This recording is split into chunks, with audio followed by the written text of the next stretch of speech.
el cielo se parte en dos, inundados en el desierto broten ríos, mi vida sopla hoy. Buenos días, sigamos con nuestros devocionales diarios. Yo los invito para que juntamente conmigo tengamos un encuentro diario con el Señor, porque es muy importante que invirtamos las primeras horas del día leyendo la palabra y orándole al Señor, porque cuando nosotros leemos la palabra, el Señor nos habla a través de ella y nosotros le oramos al Señor, es decir, le hablamos a Él. O sea que es un diálogo muy especial, a través de una lectura para que el Señor nos hable y a través de una oración para nosotros hablarle a Él. La oración no es un monólogo, la oración es algo donde el Señor también nos puede hablar a nosotros a través de su palabra. En esta oportunidad vamos a hablar acerca de los requisitos para ser un verdadero cristiano. Hay muchas personas que creen que todo el mundo es cristiano, cuando realmente no es así, que por el solo hecho de ser humanos ya todos somos cristianos. Esto me pasó con un joven que me encontré en la calle y le dije que si él era cristiano, y él me dijo, claro, ¿usted cree que yo soy un animal? Todos somos cristianos. Yo le dije, ¿usted cree que todos los humanos somos cristianos? Y dijo, sí. Entonces muchos tienen esa creencia, muchos tienen ese pensamiento de que por el solo hecho de ser humanos ya somos cristianos. Otras personas creen que somos cristianos porque nos congregamos en una iglesia cristiana, pero hay muchas personas en la iglesia cristiana que se congregan y no han recibido a Cristo en el corazón. No son verdaderamente creyentes ni son verdaderamente discípulos de Él, no han tenido una conversión. Entonces no todo el que se congrega en una iglesia cristiana es un cristiano verdadero. Hay otros que dicen que porque oran ya son cristianos, pero uno se pone a ver que en las religiones casi todo el mundo ora. Los musulmanes, por ejemplo, oran 3 veces al día. Oran a las 6 de la mañana, a las 9 y a las 2 de la tarde. Eso no quiere decir que sean cristianos. Hay otros que por cargar la Biblia piensan que son cristianos. Y todas las religiones del mundo tienen sus Biblias y también la cargan. Pero eso no quiere decir que son cristianos. Hay otros que ayunan y dicen que ya son cristianos porque ayunan. Pero uno ve a los tibetanos y ellos hacen unos ayunos muy prolongados. El propósito de ellos ayunar es tener un control de mente y tener un control del cuerpo. Entonces es con esa finalidad. O uno conoce de satanistas y brujos que también ayunan, le ayunan al diablo y le ayunan para que los trabajos le salgan bien o para adquirir más poder. Entonces hay muchas personas que ayunan, otras personas creen que son cristianos porque dan un diezmo, pero hay muchas personas que también dan diezmos, ofrendas a unas comunidades, les entregan herencias, les dan terrenos para que construyan templos, y eso no quiere decir que somos cristianos o que son cristianos. Vamos a leer la palabra de Dios en Hechos 11, versículo 20 al 26. Dice, pero había entre ellos unos varones de Chipre y de Cirene, los cuales cuando entraron en Antioquía hablaron también a los griegos, anunciando el evangelio del Señor Jesús. Y la mano del Señor estaba con ellos, y gran número creyó y se convirtió al Señor. Versículo 22, llegó la noticia de estas cosas a oídas de la iglesia que estaba en Jerusalén, y enviaron a Bernabé que fuese hasta Antioquía. Cuando llegó y vio la gracia de Dios, se regocijó y exhortó a todos a que con propósito de corazón permaneciesen fieles al Señor. Pero era varón bueno y lleno del Espíritu Santo y de fe, y una gran multitud fue agregada al Señor. Después fue Bernabé a Tarso para buscar a Saulo, y hallándole le trajo a Antioquía, y se congregaron allí todo un año con la iglesia y enseñaron a mucha gente. Y a los discípulos se les llamó cristianos por primera vez en Antioquía. A los discípulos se les llamó cristianos por primera vez. Es decir, que antes de ellos estar en Antioquía, ellos recibían otros nombres. Ellos recibían el nombre de los nazarenos. Y algunos creían que los nazarenos eran una secta, pero no, eran realmente los discípulos. Ahora, aquí se les llama cristianos por primera vez, y es porque se cumplen algunos principios, se cumplen algunos requisitos. El primero de ellos, dice el versículo 21, gran número creyó. O sea que el cristiano verdadero, seguidor de Cristo o discípulo del Señor, es un creyente, es un verdadero creyente. Ahora uno puede creer en Cristo, pero una cosa es creer en Cristo y creer en Dios. Otra cosa es creerle a Dios y creerle a Cristo. Porque aún los demonios creen y tiemblan. Los demonios saben que existe Jesucristo. Y de hecho ellos acá en la tierra, cuando Cristo estuvo, muchos de ellos lo conocieron acá a través de las obras, milagros. El mismo enemigo lo tentó y conoció quién era él. Los demonios en Gadara, ellos se postraron y ellos dijeron: sabemos quién eres, el Santo de Dios, el Santo del Altísimo. Ellos conocen, ellos saben y el Satanás sabe quién es Dios, porque él vivió allá en el cielo, vivió con Dios y de allá fue arrojado. Ellos conocen.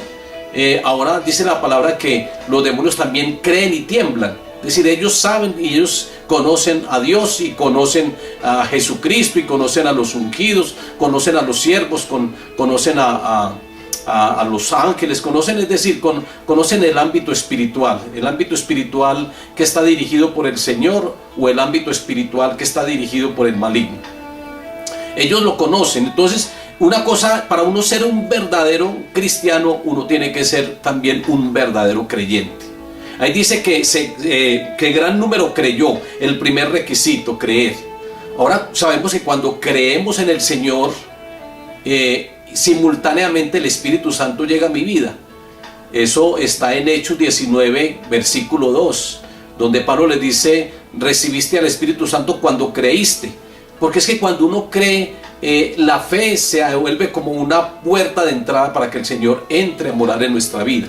Por eso nosotros somos salvos por la fe y somos salvos por la gracia. Somos salvos por la fe porque Cristo viene a morar en mi vida. Eso es tener un encuentro personal con Él. Eso es que Cristo se entrone realmente en mi corazón, que Él se entrone como el Señor y como el Rey de mi vida. Entonces, un cristiano verdadero es aquel que ha tenido un encuentro personal con Cristo.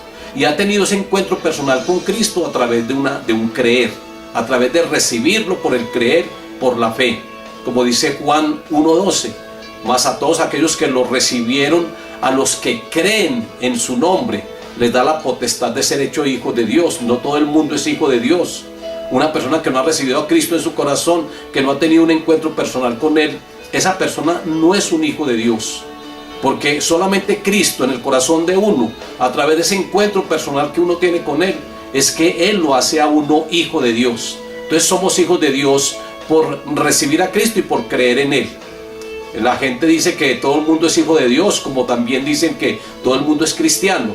Pero no, somos hijos de Dios porque somos de la familia de Dios, y Jesucristo es quien nos involucra dentro de esa familia celestial. ¿Sabe por qué nosotros nos llamamos hermanos o hermanas en la iglesia? Porque tenemos a un mismo Padre. Nuestro Padre es Dios. Porque Jesucristo nos ha dado la potestad, la autoridad de que seamos hijos de Él.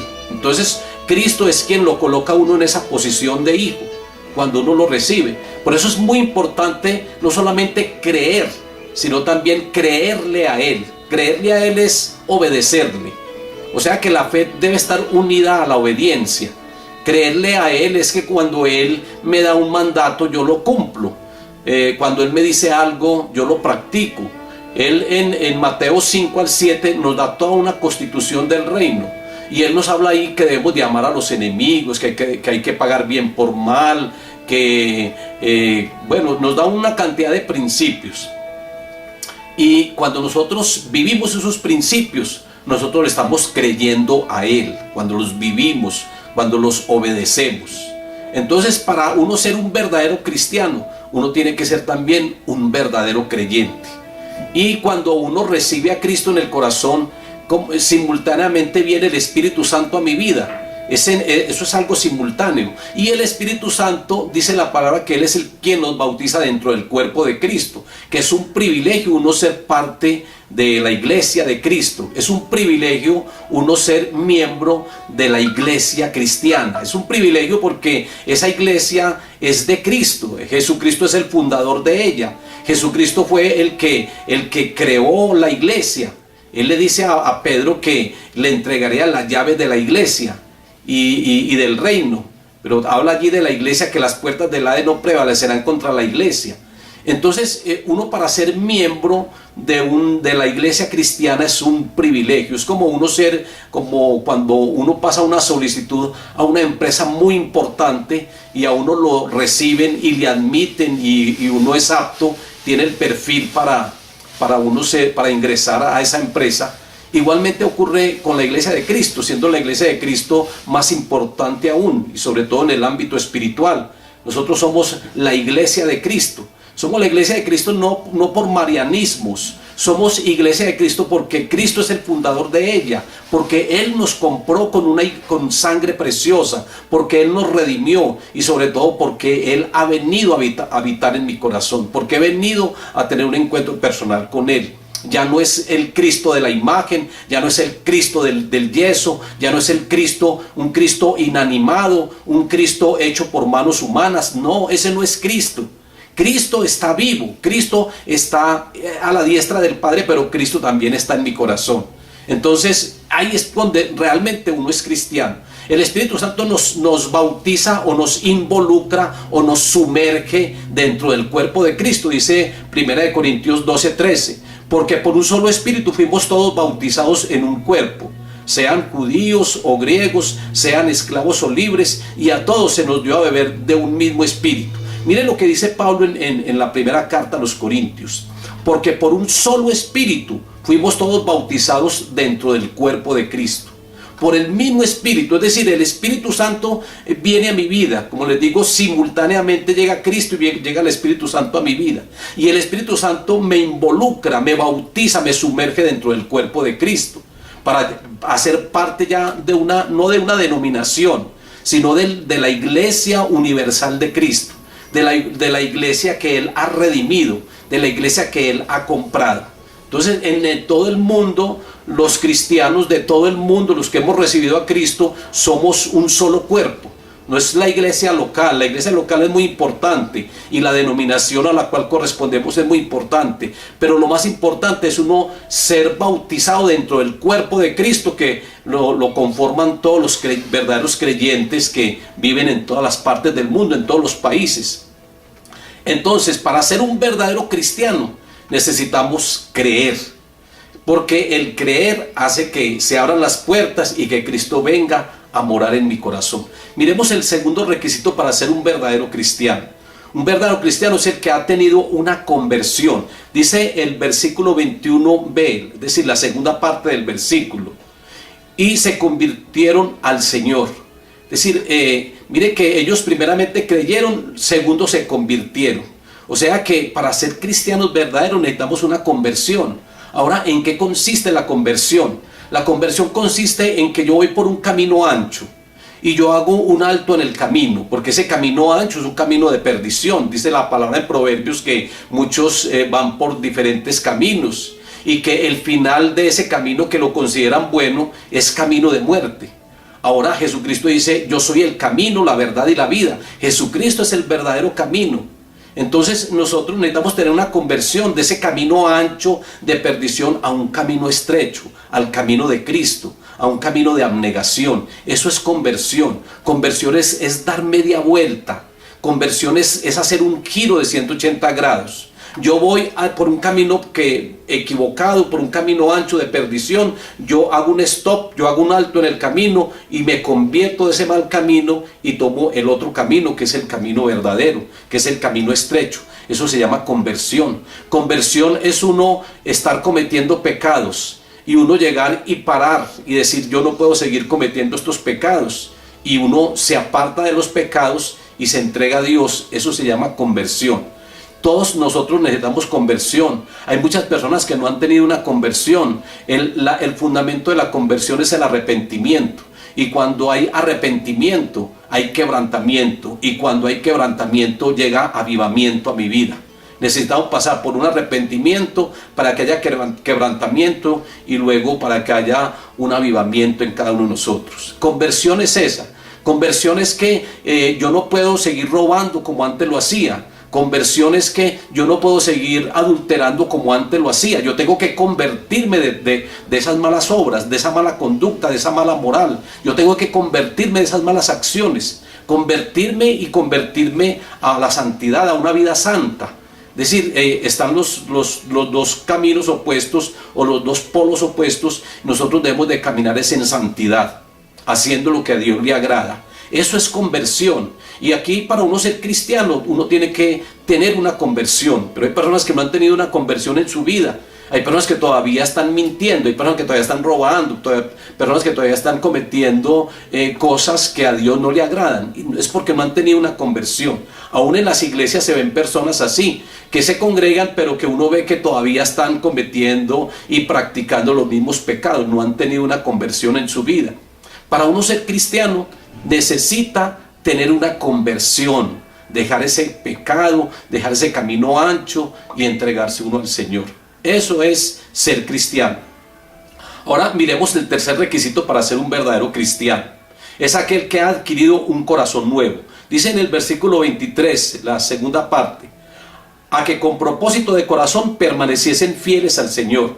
Es decir, que cuando recibimos al Señor en nuestro corazón, cuando nos convertimos a Él, nuestro corazón es renovado, nuestro corazón es transformado. En Ezequiel 36, el Señor dice que Él nos dará un nuevo corazón, que Él quitará ese corazón de piedra, que Él quitará ese corazón de pecado, ese corazón carnal, y que Él nos dará un nuevo corazón, porque es del corazón de donde emana la vida. Hay que cuidar el corazón, porque hay corazones que están llenos de adulterio espiritual, porque hay corazones que están llenos de pecado, están llenos de malicia. Y el Señor dice que no es, le dicen los fariseos que ellos eran sepulcros blanqueados, que porque en su corazón estaba el adulterio, la fornicación, y todo lo que salía de su corazón, eso era lo que contaminaba. Entonces tenemos que tener un corazón limpio y transformado.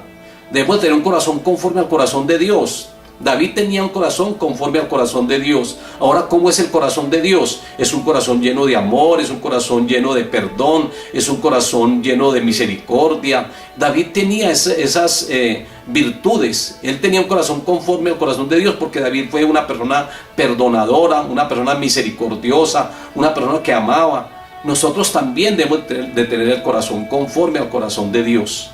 Para tener, y sobre todo porque es en el corazón donde el Espíritu Santo inscribe en ese nuevo pacto que nosotros hemos hecho con Cristo, inscribe en las tablas de nuestro corazón todas las leyes espirituales. Es decir, ya no son en las tablas de piedra, ya no son en papel o en pergamino, ya es en las tablas de nuestro corazón. Allí donde está escrito, allí donde está escrito el amor, es en las tablas de nuestro corazón. Es decir, no es algo externo, es algo que está dentro de nosotros, que hace parte de nosotros. Y allí es donde nosotros estamos cumpliendo realmente la ley de Dios, estamos cumpliendo realmente el mandamiento de Dios, porque eso ya fue escrito por el dedo de Dios, escrito por el Espíritu Santo en las tablas de nuestro corazón.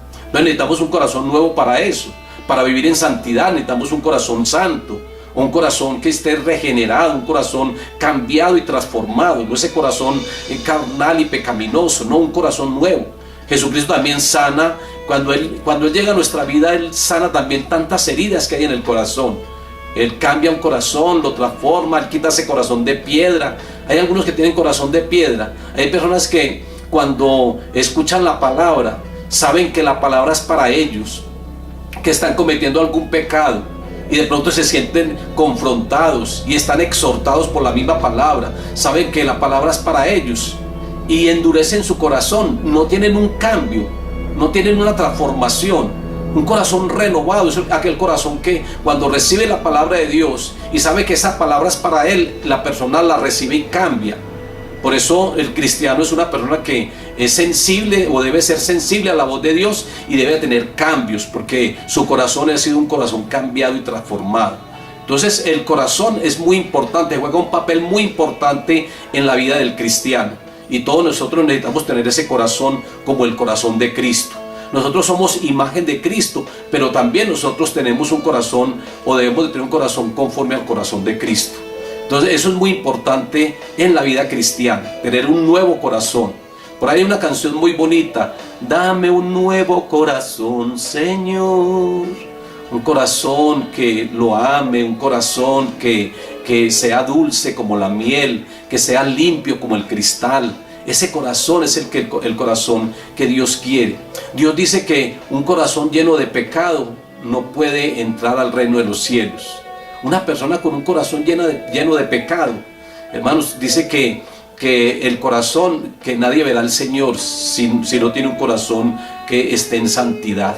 O sea que nuestro corazón también, para ser verdaderamente cristianos, nuestro corazón también tiene que tener esa operación, extraña operación, como dice la palabra. Un corazón nuevo, transformado, un corazón sensible, un corazón limpio, un corazón puro, un corazón libre de pecaminosidad, libre de carnalidad. Ese es el corazón del cristiano. Ahora, un cristiano verdadero es aquel que se congrega en la iglesia o en el cuerpo de Cristo. En el versículo 26, la primera parte, y se congregaron allí todo un año con la iglesia. Se congregaron todo un año con la iglesia. Es importante congregarnos en la iglesia de Cristo, porque es que hay personas que se congregan en otras iglesias, pero es que en otras iglesias no se siente el mover del Espíritu Santo. Si es una iglesia que no fue fundada por el Señor, entonces allí no va a haber presencia de Cristo. Tenemos que congregarnos en la iglesia de Cristo, en la verdadera iglesia. Ya dijimos que el Espíritu Santo nos bautiza dentro de la iglesia, dentro del cuerpo de Cristo. Tenemos que congregarnos. Hay personas que escuchan los mensajes por el internet. Hay personas que escuchan los mensajes por enlace.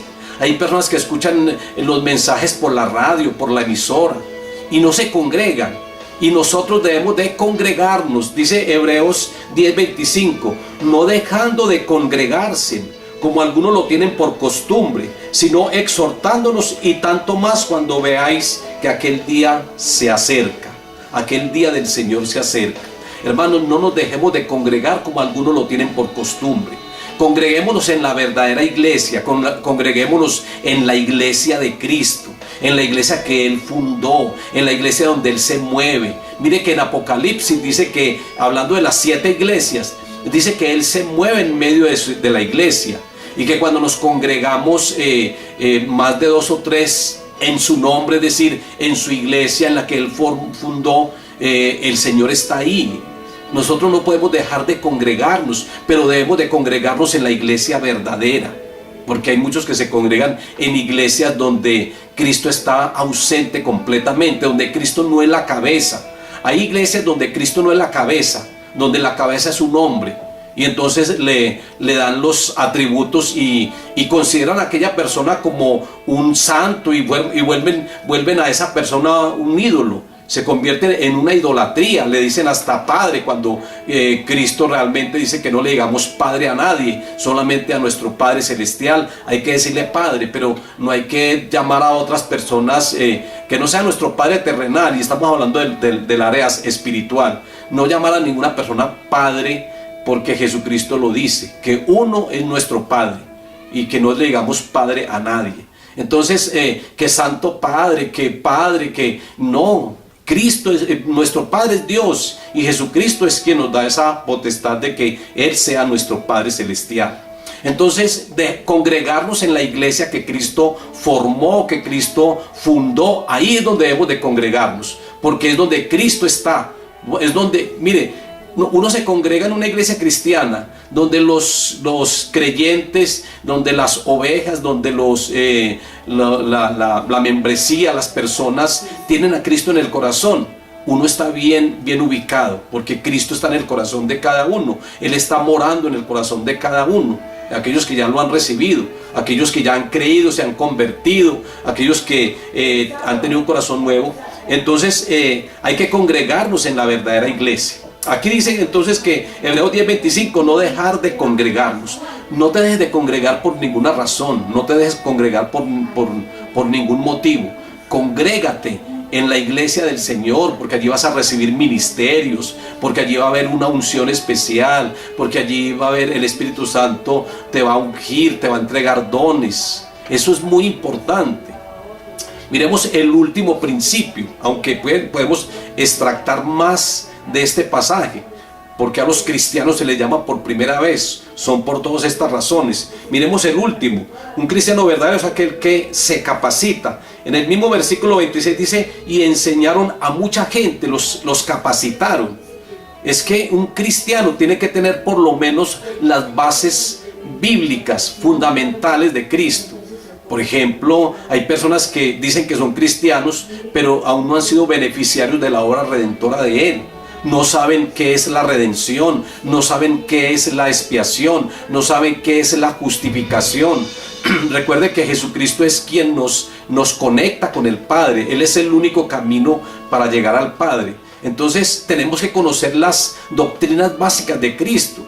Tenemos que conocer realmente qué es la Santa Cena, cómo Jesucristo la celebraba, que Jesucristo tomó el pan y tomó el vino y Él dijo, esto es mi cuerpo, pero no que el pan fuera realmente el cuerpo de Él. Él estaba ahí parado, el pan lo tenía en la mano, sino que el pan es un símbolo del cuerpo de Cristo y el vino es un símbolo de la sangre de Cristo. Entonces cuando nosotros participamos de la Santa Cena, realmente estamos conmemorando ese sacrificio perfecto que Él llevó en la cruz por nosotros. Pero hay que entender, hay que conocer la doctrina verdadera. No podemos llenarnos de tradiciones de hombres. Conozcamos la doctrina de Cristo. Esa la aprendemos a través de la palabra de Dios. Por eso aquí dice que ellos se capacitaron, porque es necesario que para ser cristianos nos capacitemos en la doctrina fundamental de Cristo. En Hebreos 6, versículo 1 nos habla de 6 o 5 fundamentos doctrinales y que es necesario conocerlos. Una persona que diga que es cristiana y que desconozca, por ejemplo, las funciones de la sangre de Cristo, que desconozca un plan de salvación. El plan de salvación es muy importante. Hay personas que desconocen la doctrina fundamental de Cristo y creen que la salvación es por obras. Es que yo no mato, yo no robo, yo no le hago nada mal a nadie y que por eso ya tienen la salvación. La salvación no es por obras. La salvación para que nadie se esté gloriando, como dice Pablo. Si la salvación fuera por obras, entonces por demás, dice él, por demás murió Cristo. Entonces, ¿para qué muere Cristo si no es para darnos una salvación? No es por obras. Si fuera por obras, entonces Cristo no hubiera tenido necesidad de venir para redimirnos y para perdonar los pecados. Si fuera por obras, entonces todo el mundo trataríamos de hacer muy buenas obras, obras muy buenas, y ya entonces ya obtendríamos la salvación. Pero la salvación no son por méritos propios, la salvación son por los méritos de Jesucristo. La salvación fue por el sacrificio perfecto de Cristo, por el derramamiento de su sangre. La salvación no es por obras, para que nadie se esté gloriando y diciendo, es que yo me gané la salvación porque yo fui tan bueno, porque yo fui tan buen padre, porque fui tan buen esposo. Eso es muy importante hacerlo, pero primero necesitamos recibir la salvación a través de Cristo. La salvación la recibimos es por Cristo Jesús. Entonces es muy bueno tener ese conocimiento, conocer el plan redentor de salvación, que mucha gente lo desconoce. Conocer esos 5 principios del plan de salvación, de que nosotros no somos salvos sino a través de un mediador. Dice que no hay un mediador fuera de Cristo, entre Dios y los hombres. Hay un solo mediador, Jesucristo es nuestro sustituto. No hay mediadora, no hay corredentora, no, es uno solo fue el que murió en la cruz. Jesucristo es el único redentor. Jesucristo es el único salvador. No hay otro salvador, no hay otro redentor. Solamente Jesucristo, el único mediador entre Dios y los hombres. Nadie puede llegar al Padre si no es a través de Él. Entonces conocer esos fundamentos doctrinales es muy importante. Yo le invito para que aprendas, para que leas la palabra. No hay nada mejor que uno leer la palabra y ir aprendiendo a través de ella. Aparte de eso, pues cuando nos congregamos, cuando nos capacitamos, pues vamos adquiriendo la mente de Cristo. El Señor empieza a enseñarnos una cantidad de principios y de misterios que están en la palabra, que son fundamentales para que nuestra fe vaya creciendo, porque la Biblia dice que la fe es por el oír la palabra de Dios. Hermanos y hermanas, yo sé que tú eres un cristiano verdadero, pero recuerden que también debemos de ser discípulos de Cristo, debemos de ser seguidores de Él.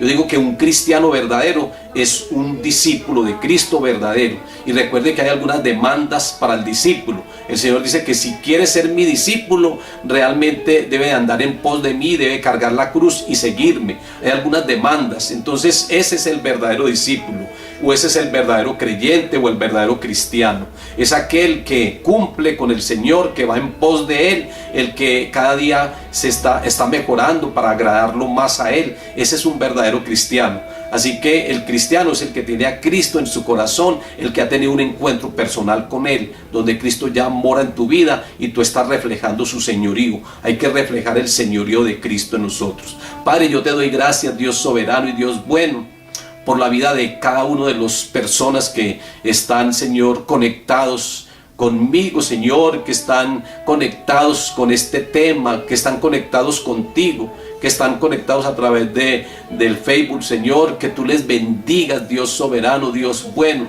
que tú nos ayudes a ser verdaderamente cristianos, Señor, para poder ser victoriosos en la vida cristiana, en este peregrinar que tenemos sobre la tierra. Necesitamos ser verdaderamente cristianos. Padre, muchas gracias, Señor. Gracias por ser tan bueno. Gracias por escogernos. Gracias por habernos bautizado, Señor, dentro del cuerpo de Cristo. Gracias, Señor, por hacernos parte de esa gran empresa. Gracias por hacernos parte, Señor, de esa gran iglesia, Señor, que es la iglesia verdadera, que es la iglesia donde Cristo se mueve, que es la iglesia donde Cristo es la cabeza, Señor. No es el hombre, no es el pastor, no es el sacerdote, no es el pontífice, no, Cristo es la cabeza de la iglesia. Señor, muchas gracias, Señor amado. Muchas gracias, Dios bueno y Dios maravilloso, Señor. Ayúdanos siempre a hacer tu voluntad. Ayúdanos siempre para que nuestro corazón sea conforme al tuyo y tener el carácter tuyo, Señor. Padre, te alabamos y te bendecimos en Cristo Jesús. Amén y amén. Muchas bendiciones. Que el Señor les guarde, que el Señor los proteja. Que recuerden siempre cumplir con los mandamientos del Señor. Siempre seguir adelante en todo, en Cristo Jesús. Amén y amén.